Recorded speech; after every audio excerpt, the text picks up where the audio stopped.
Good evening, my name is Vega and welcome back to the Candy Mel channel, ang channel na walang paligo-ligo pa, raka-raka na.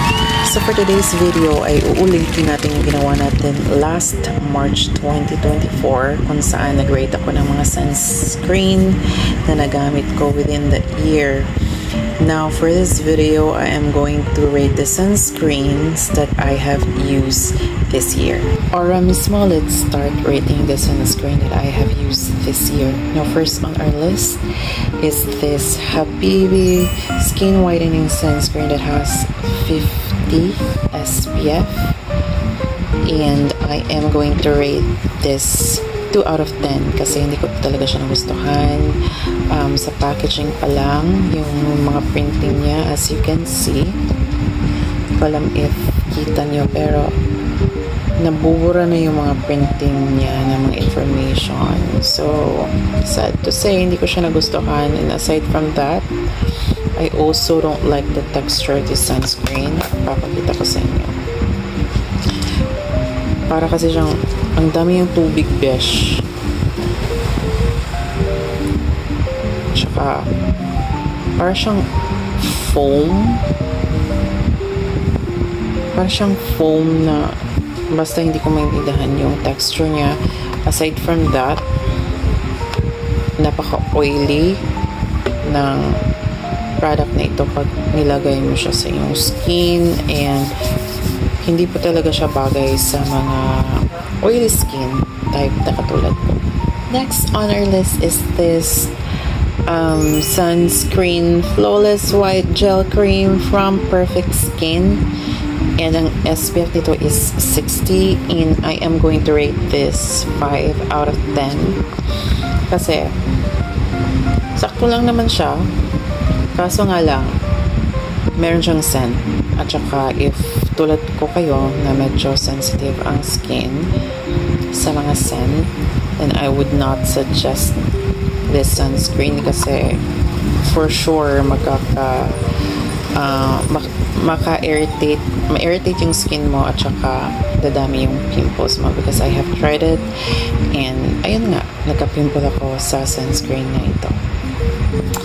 Now, ito namang Glory Sunscreen Premium Whitening SPF 40. I'm going to rate this as 7 out of 10.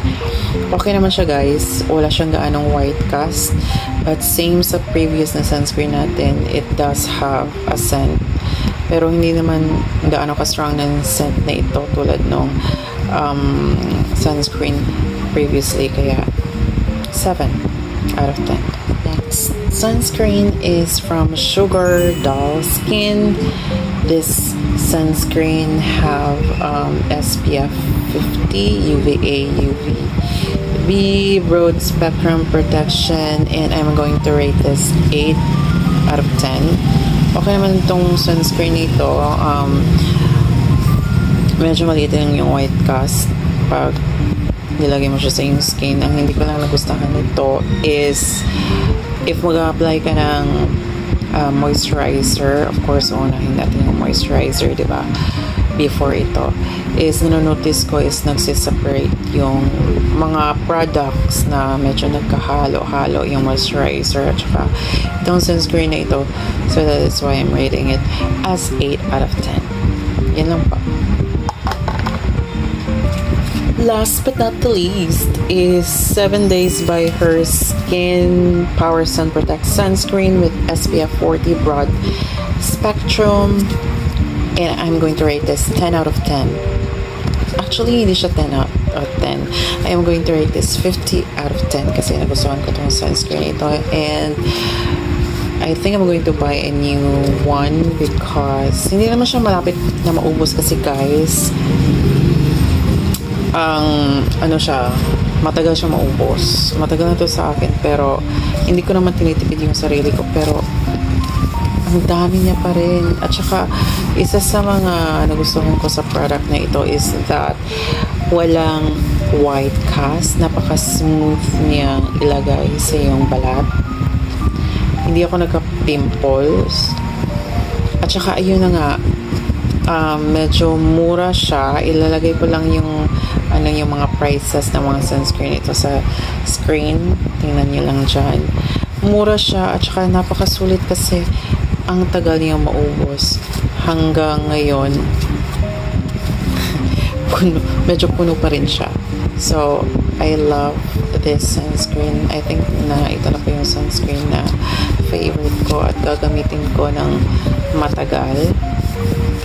So, 50 out of 10. So, yun lang po ang ratings ko with this sunscreen. And if you weren't able to watch my rating of sunscreen last March 2024, you can click the link above and you will be redirected to that video. Malay nyo may sunscreen kayo magustuhan sa video na yun.